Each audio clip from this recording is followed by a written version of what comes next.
하시말의 가치 방정식에서 브랜드 후광의 가치를 0으로 낮추고 오직 자신이 인정하는 상품 가치에 해당하는 비용만을 지불할 수 있는 대체재, 즉 듀프를 거리낌 없이 구매한다는 것이다. 월킨백 사례에서 살펴봤듯이 사실 듀프는 유통가의 논란거리다. 스포츠웨어 브랜드 룰루레몬은 자사 제품과 유사한 듀프 제품을 제품의 10분의 1에도 못 미치는 가격에 판매한 미국 코스트코를 상대로 룰루레몬의 브랜드 가치와 신용 노력을 불법적으로 이용하고 있다면서 디자인 특허 침해 소송을 제기한 바 있다. 하지만 소비자들은 개의치 않는 분위기다. 틱톡이나 유튜브에는 샵 듀프라는 해시태그와 함께 샤넬의 특정 립스틱 색상이나 다이슨 에어랩의 기능을 완벽하게 재현해낸 저렴한 대체품을 찾아 비교 분석하는 콘텐츠가 넘쳐난다. 이들에게 완벽한 듀프를 찾아내는 행위는 더 이상 가짜를 사는 부끄러운 일이 아니라 브랜드의 거품에 현혹되지 않고 자신의 돈을 현명하게 사용했다는 증거이자 일종의 즐거운 게임이다. 셀프 편집 소비의 등장. 브랜드 가치를 크게 고려하지 않는 듀프 소비가 늘어난다고 해서 소비자가 브랜드를 완전히 외면하는 것은 아니다. 앞서 설명한 상품의 4유형을 적절히 조합하는 것인데 여러 제품에 흩어져 있는 각각의 가치 요소들을 따로따로 수집해 자신만의 새로운 조합을 만들어내는 일종의 가치 요소 수집가라고도 할 수 있다. 이들은 브랜드가 하나의 패키지로 묶어 파는 가치의 조합을 그대로 받아들이지 않고 각 요소를 해체해 자신만의 방식으로 재구성하는 편집자적 혹은 다중인격적 소비 형태를 보인다. 최근 들어 온라인에는 연예인들의 스타일링을 재구성해 소개하는 정보가 넘쳐나는데 그 중에서도 가장 흔히 다뤄지는 것이 공항룩이다. 스타일링에 관심 있는 사람들은 특정 연예인이 착용한 옷과 액세서리, 핸드백, 신발 등을 머리끝부터 발끝까지 꼼꼼히 분석해 브랜드와 가격 정보를 제공하고 이것이 총 얼마짜리 룩인지까지 알려준다. 대체로 모두 합해 1억 원을 넘을 정도로 고가의 브랜드가 대부분이지만 때로는 10만 원대의 소박한 가방과 파격적으로 1만 원대의 티셔츠를 입고 등장하는 경우도 있다. 그러나 이럴 때도 액세서리나 핸드백 등 뭔가 하나는 고가의 제품으로 포인트를 줘서 고급스러운 이미지를 놓치지 않는다. 스타일 큐레이션의 정석이라고 할 수 있다. 소비 예산이 빠듯하거나 한정적인 일반 소비자들 또한 이와 같은 스타일 큐레이션, 더 나아가 나에게 들어가는 총 소비액을 현명하게 구성해 최대한의 효과를 보려고 한다. 예를 들어 동창들과 오랜만에 연말 송년회를 가지려고 하는데 너무 눈에 띄지 않으면서도 나만의 멋진 스타일을 완성해 보고 싶다고 가정하자. 백화점에 가서 유명 브랜드의 비싼 재킷을 구매하는 것이 한 방법이다. 비싸긴 하지만 가격에 걸맞는 뛰어난 소재와 디자인의 상품 가치, 명품 브랜드가 주는 이미지와 상징의 브랜드 가치를 모두 얻을 수 있는 쉬운 방법이다. 하지만 상품 가치와 브랜드 가치를 분리할 수도 있다. 먼저 상품 가치는 SPA 브랜드나 저렴한 의류품 플랫폼에서 찾는다. 유행을 타지 않는 클래식한 디자인에 뛰어난 품질의 원단을 사용한 자- 기본 자켓을 저렴하게 구매하는 것이다. 다음으로 여기에 자신만의 브랜드 가치를 더한다. 기본 재킷을 독특한 스타일링 감각으로 소화하고 때로는 명품 브랜드의 스카프나 브로치 같은 작은 액세서리를 더해 전체적인 가치의 조합을 완성하는 것이다. 이러한 과정에서 그는 더 이상 브랜드의 소비자가 아니라 자기 자신을 브랜딩하는 편집자이자 큐레이터가 된다.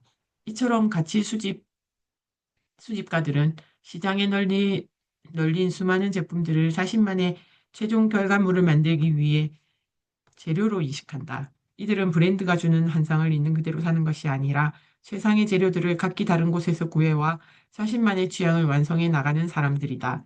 이는 소비자가 단순히 구매를 결정하는 것을 넘어 가치를 직접 창조하고 조합하는 생산자의 영역으로 넘어가고 있음을 보여주는 중요한 변화다. 프라이스 디코딩의 등장 배경, 디지털 기술이 이끄는 급진적 투명성의 시대, 프라이스 디코딩 현상이 나타나는 배경은 한마디로 요약할 수 있다. 정보가 많아지면서 소비자가 똑똑해졌기 때문이다. 과거 산업시대의 기업과 소비자 사이에는 거대한 정보 비대칭성이 존재했다. 기업은 제품의 원가, 제조 공정, 유통 구조에 대한 모든 정보를 독점했고, 소비자는 그저 기업이 제공하는 광고와 매장 직원의 설명에 의존해 구매를 결정해야 했다. 가격은 기업이 정하는 것이었고 소비자는 그 가격의 분석은커녕 그 합리성을 검증할 방법조차 없었다. 하지만 디지털 경제가 모든 것을 바꾸어 놓았다. 이제 소비자들은 세상의 모든 정보를 담은 디지털 백과사전을 각자의 손안에 쥐고 언제 어디서든 가격표 뒤에 숨겨진 비밀을 파헤칠 수 있게 됐다. 우리는 이제 유튜브를 통해 베트남의 신발 공장에서 나이키 운동화가 어떤 공정을 거쳐 만들어지는지, 이탈리아의 가죽 공방에서 명품 가방이 어떤 재료로 제작되는지를 직접 눈으로 볼 수 있다. 과거에는 기업의 영업 비밀이었을 제조 과정이 공장 견학 콘텐츠라는 이름으로 투명하게 공개되면서 자신들에게 소비자들은 제품의 물리적 가치를 가늠할 수 있는 새로운 눈을 갖게 됐다. 프라이스 디코딩이 보편화되면서 이러한 디코딩 과정 자체를 전문적인 콘텐츠로 만드는 새로운 미디어 권력이 등장했다. 바로 소비자 탐사 저널리스트다. 이들은 과거의 인플루언서처럼 단순히 제품을 홍보하거나 자신의 라이프 스타일을 전시하는 데 그치지 않았다. 이들의 핵심적인 역할을 복잡하고 불투명한 가격의 이면을 파헤쳐 다른 소비자들이 더 현명한 디코딩을 할 수 있도록 돕는 정보 브로커이자 지식 가이드다. 이들이 제공하는 콘텐츠는 매우 구체적이고 분석적이다. 과거에는 언박싱, 즉 포장을 풀어 상품을 보여주는 영상이 인기였다. 하지만 요즘에는 아예 제품을 분해한다. 새로 출시된 스마트폰이나 가전제품을 완전히 분해하여 사용된 내부 부품을 보여주고 원가를 분석하는 테어다운 영상이 수많은 독자를 열광시킨다. 고가의 명품 시계나 가방을 주제로 그 브랜드의 역사와 제조 공정, 그리고 현재의 중고 시세까지 분석해 과연 이 가격에 살만한 제품인가? 라는 최종 판결을 내려주는 가치 분석 콘텐츠 역시 큰 인기다. 소비자들도 가만히 있지 않는다. 온라인 커뮤니티에서 집단 지성을 모은다. 레딧이나 국내의 다양한 전문 에서는 전문가 뺨치는 소비자들이 모여 여러 브랜드의 청바지 데님 원단 품질을 현미경으로 비교하며 특정 화장품 성분의 실제 효능에 대해 열띤 토론을 벌인다. 나아가 특정 브랜드의 숨겨진 공급망을 추적해 어떤 명품 브랜드의 제품이 사실은 다른 무명 브랜드와 같은 공장에서 만들어지고 있다는 것을 폭로하기도 한다. 정보만 늘어난 것이 아니라 유통 채널도 다양해졌다. 오늘날은 동일한 제품이 수많은 채널에서 각기 다른 가격으로 팔리는 시대다. 조금만 조사를 게을리하면 남보다 비싸게 구매하는 호갱이 되기 일수라 소비자들은 예민해질 수밖에 없다. 가전제품의 시리얼 넘버를 확인하는 소비자들은 한층 더 고도화된 디코더들이다. 이들은 동일한 모델명의 제품이라도 시리얼 넘버를 통해 이 제품이 원래 백화점에 납품될 상품인지 대형마트용인지 혹은 홈쇼핑이나 온라인 전용 모델인지를 구분하고 각 유통 채널별로 존재하는 미세한 스펙 차이와 가격 구조를 파악한다. 만약 판매원이 홈쇼핑용 모델을 백화점 모델인 것처럼 속여 비싸게 팔려고 한다면 이들은 그 자리에서 시리얼 넘버를 조회해 보고는 다음에 올게요라며 돌아선다. 패션 시장에서도 새로운 움직임이 관찰된다. 요즘 젊은 소비자들 사이에서는 온라인 쇼핑몰에서 마음에 드는 옷을 검색한 뒤 옷에 달린 태그를 확인한 후 도매몰에서 해당 제품을 찾아 도매 가격으로 구매하는 것이 인기라고 한다. 특히 해외 직구 플랫폼에 보편하는 유통마진의 성역을 무너뜨렸다. 소비자들은 이제 해외 플랫폼을 통해 동일한 제품이 해외에서 국내 백화점 가격의 절반 혹은 3분의 1 가격에 판매되고 있다는 사실을 쉽게 알 수 있게 됐다. 이는 국내 가격에 포함된 과도한 유통 비용의 거품을 직접적으로 체감하게 하고 가격에 대한 근본적인 의문을 제기하게 만든다. 이처럼 디지털 기술이 가져온 급진적 투명성은 소비자에게 가격을 해체하고 분석할 수 있는 강력한 무기를 쥐어준 것이다. 디지털 기술의 발전뿐만 아니라 다양한 기업들이 전국 브랜드가 아니라 상품 가치가 높은 인디 브랜드 혹은 자체 브랜드를 내놓으면서 소비자들이 얻은 학습 효과도 중요하다. 굳이 제조사 브랜드에 의존하지 않더라도 얼마든지 충분한 상품 가치를 갖춘 제품을 구매할 수 있다는 사실을 알게 된 것이다. 유명 브랜드와 동일한 공장에서 생산된 고품질의 제품을 합리적인 가격에 구매해 본 경험은 소비자들에게 브랜드 가격의 거품을 느끼게 하는 훌륭한 교재가 됐다. 프라이스 디코딩 시대의 세 가지 딜레마. 프라이스 디코딩 소비자의 등장은 브랜드 파워를 키워 좋은 가격으로 상품을 판매해 최대한의 이윤을 창출해야 하는 기업에게는 그다란 고민거리를 안겨준다. 특히 마케팅, 가성비, 가격 책정의 딜레마가 새롭게 풀어야 할 숙제다. 마케팅 딜레마. 상품이냐, 브랜드냐. 브랜드 가치보다 상품 가치를 구매 기준으로 삼는 소비자가 늘어난다는 사실은 마케터들에게 새로운 과제를 던진다. 한정된 마케팅 자원을 개별 상품을 홍보하는 데 사용할 것인가, 브랜드를 키우는 데 투자할 것인가 하는 문제다. 사실 이것은 마케팅만의 문제가 아니라 회사의 사람, 돈, 정보 자원을 어디에 집중할 것인가와도 관련이 깊은 중요한 사안이다. 사실 그동안 경영의 핵심은 브랜드에 모아졌다. 브랜드란 고객이 자사에 대해 갖는 평가, 호감, 구매 의도 등을 종합한 가장 중요한 자산으로 인식됐기에 이는 당연한 일이었다.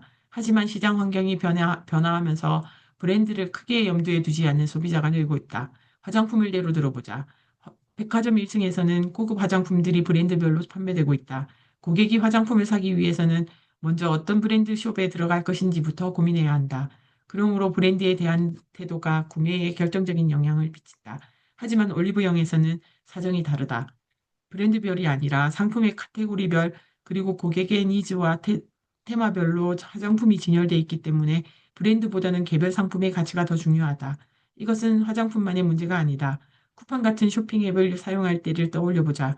검색창에 좋아하는 브랜드를 입력하기보다는 필요한 물품의 종류를 입력하고 뜨는 상품 중에서 마음에 드는 것을 구매한다. 브랜드가 개입할 여지가 현격하게 줄어드는 것이다. 이러한 유통 환경의 진화에 더해 프라이스 디코딩 트렌드까지 확산하고 있다. 상품을 성분별로, 부품별로 낱낱이 뜯어 그 성능을 살피는 소비자 앞에서 브랜드의 힘은 약해질 수밖에 없다. 그렇다면 늘 해오던 대로 마케팅 자원을 브랜드 키우기에 쏟아붓는 일이 과연 최선일까 하는 의문이 커질 수밖에 없다. 결국 오늘날의 경제에서는 브랜드보다는 개별 상품에 대한 마케팅이 강화해야 할 필요가 커진다. 특히 자원이 부족한 스타트업, 신생기업, 중소기업 등에서는 더욱 그렇다. 밀고 싶은 하나의 히어로 제품을 선정하고 그 상품을 알리고 판매하는 데 총력을 기울여야 한다. 뒤집어 이야기하면 프라이스 디코딩 현상은 브랜드 파워가 약한 신생기업이나 중소기업에서는 좋은 기회가 될 수 있다. 브랜드 가치가 약하더라도 상품 가치가 충분하면 고객에게 선택받을 수 있는 가능성이 높아진 것이다. 트렌드 코리아 시리즈 집필진이 K-뷰티 인디 브랜드의 성공 비결을 분석한 K-뷰티 트렌드에 따르면 상대적으로 브랜드 파워가 약한 K-뷰티 인디 브랜드들이 미국, 미국의 아마존, 일본의 큐테인 같은 글로벌 시장에서 경이로운 성적을 거두고 있는 현상은 바로 브랜드 가치는 약했어도 상품 가치는 높았기 때문이었다. 그렇다면 이제 브랜드 마케팅은 불필요한가? 좀 더 극단적으로 표현하면 이제 브랜드는 죽었는가? 결론부터 말하자면 그렇지는 않다. 시장에 진입할 때는 상품 가치가 중요하지만 시간이 지나고 회사가 성장할수록 장기적으로는 브랜드 파워를 나가야 한다. 단발적으로 개별 상품만을 띄우며 성공을 이어갈 수도 있겠지만 이 경우 자칫 고객의 니즈를 놓치는 순간 고객의 인식 속에서 아예 사라질 위험도 있기 때문이다. 오래 그리고 멀리 가기 위해서는 인지도, 신뢰, 이미지 같은 브랜드 자산을 쌓아야 한다. 브랜드에 대한 신뢰가 쌓이면 소비자들은 다음 제품에도 비교적 쉽게 마음을 열 것이며 더 높은 가격을 지불할 가능성도 높다. 달리 표현하면 제품력은 다달이 생활비를 충당해주는 단기적 소득의 역할을, 브랜드력은 흔들리지 않고 생활 수준을 유지할 수 있는 장기적 자산의 역할을 한다. 어느 아프리카 속담을 빗대자면 빨리 가고 싶으면 상품, 혼자, 멀리 가고 싶으면 브랜드와 함께 가야 하는 것이다. 그렇게 하기 위해서는 어떻게 해야 하는가? 제품 마케팅과 브랜드 마케팅을 시기별로 구분해 접근하는 순차적 이원화 전략이 유효하다. 이를 위해서는 선택과 집중이 필요하다. 우리 브랜드의 근본이 압도적인 상품 가치에 있는지 아니면 대체 불가능한 브랜드 가치에 있는지 스스로 디코딩해 선택하고 그 강점을 소비자가 완벽히 이해하고 동의할 수 있도록 집중해야 한다. 그러나 이 선택이 영원한 것은 아니다. 트렌드 변화에 촉각을 곤두세우고 어느 타이밍에 어떤 디코딩 요소에 집중할 것인가를 끊임없이 재검토해야 한다. 가성비 딜레마, 프리미엄 가성비의 시대.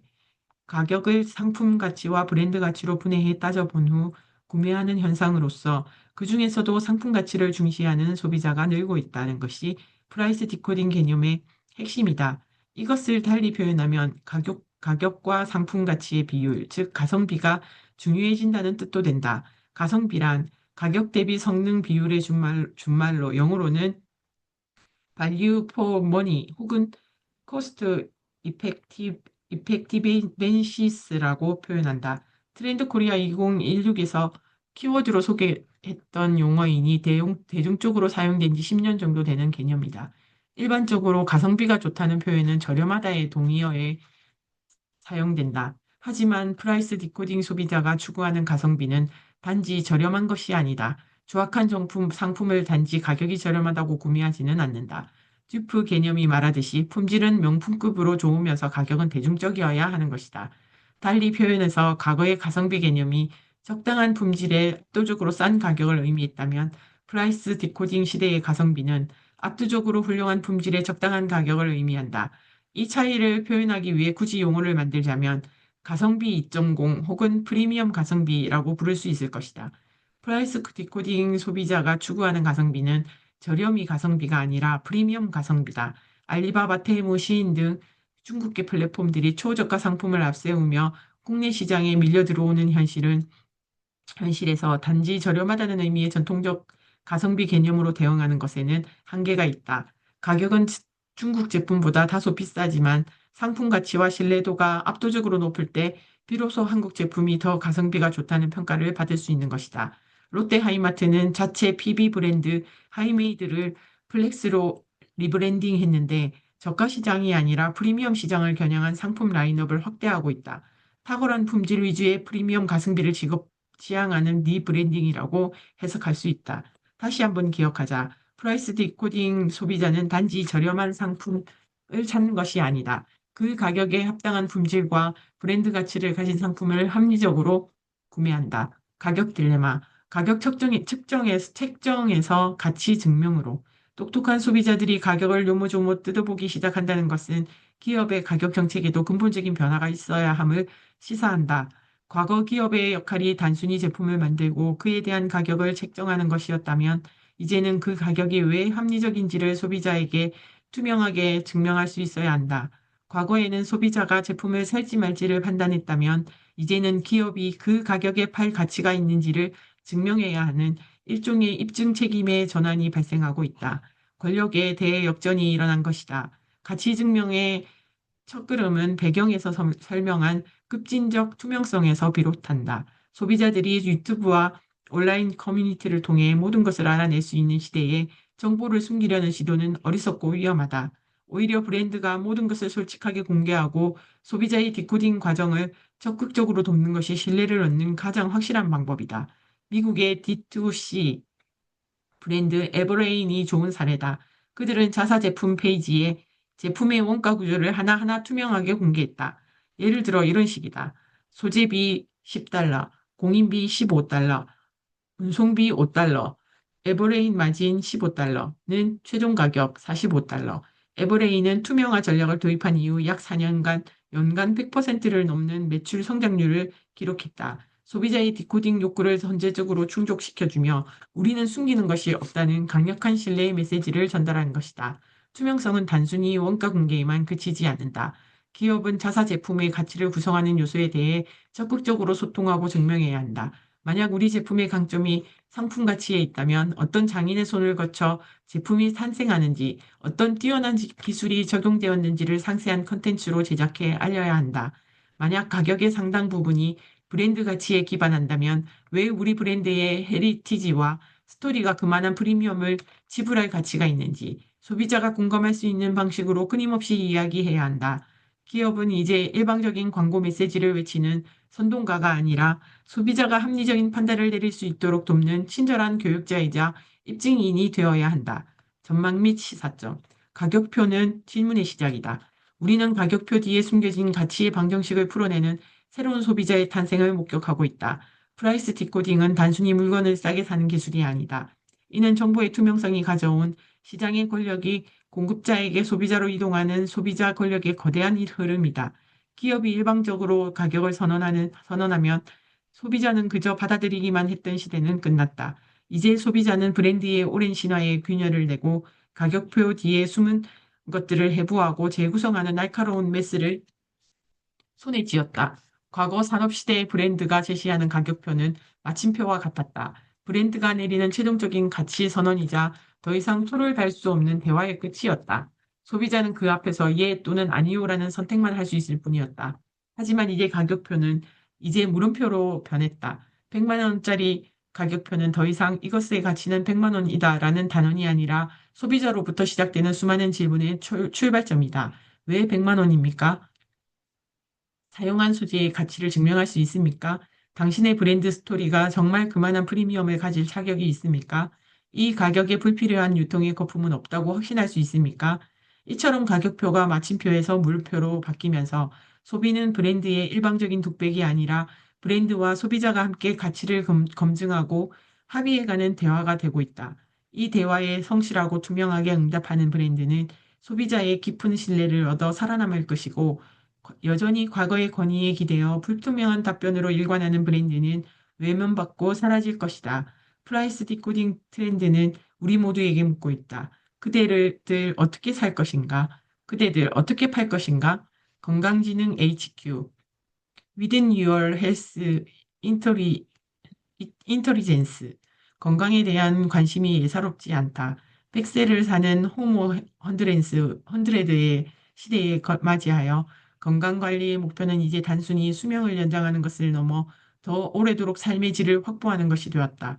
지식으로 성공하던 시대에는 지능이, 이 관계가 중요한 소셜 네트워크의 시대에는 감성 지능이 중요했다면 이제는 건강 지능이 삶의 필수 역량이 된다. 자신의 건강 상태를 면밀히 파악하고 건강 관련 정보를 탐색 및 판단하며 그에 따라 제품이나 서비스를 활용하여 자기 관리를 실천하는 역량을 건강지능 HQ라 명명한다.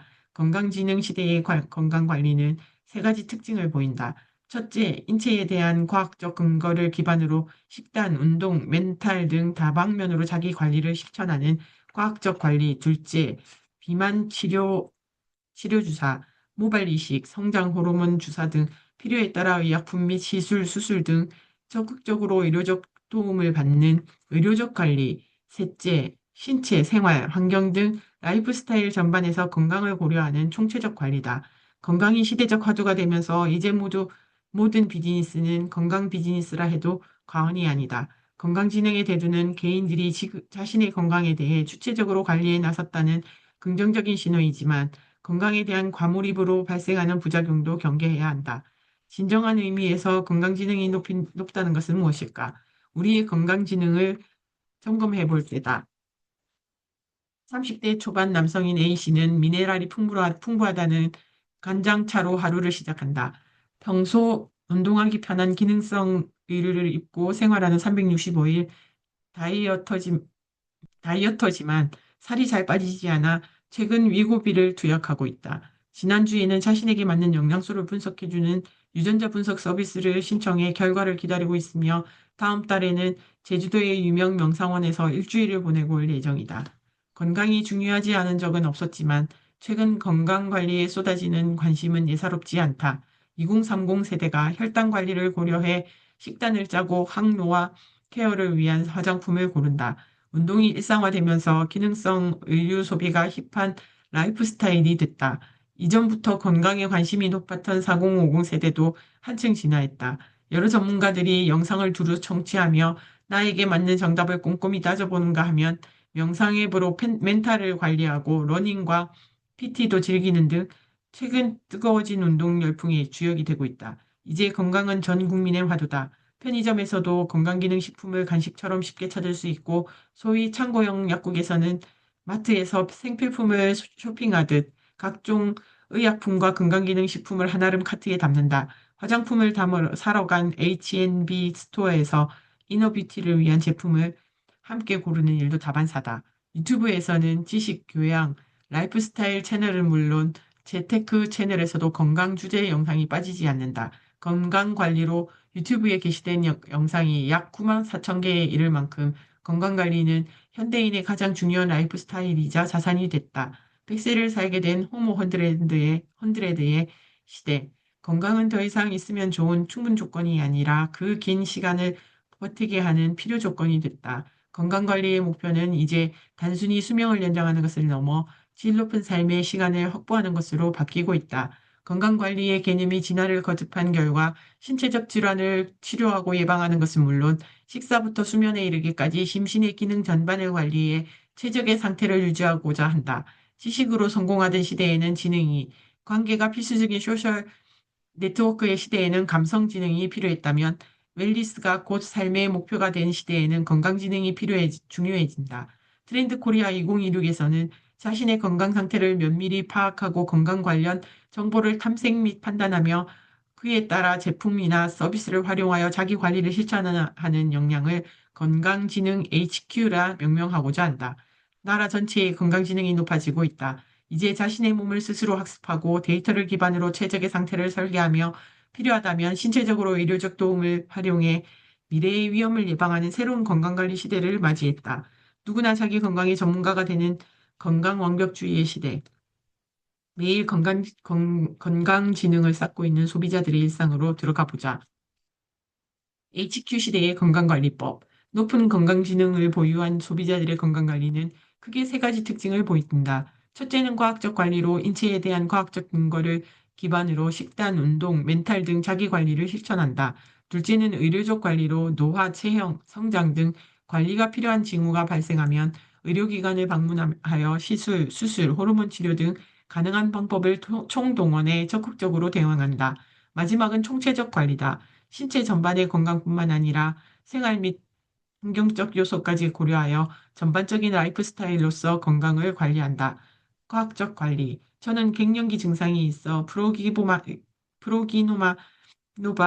복용 중인 상태인데 인돌3 카비놀 같이 먹어도 될까요?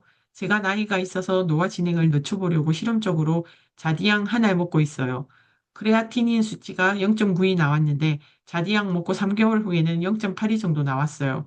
세미나를 들었는데 연구에 따르면 간에서 설탕과 술의 대사작용은 비슷합니다. 둘 다 독성으로 분류된다고 합니다. 건강관리와 관련된 유튜브 영상에는 이와 같은 일반인의 댓글을 쉽게 찾아볼 수 있다. 인돌스리 카비놀, 크레아티닌 같은 낯선 단어가 오가고 자신이 시도해본 건강관리 방법, 논문과 책에서 접한 지식을 상세하게 공유한다.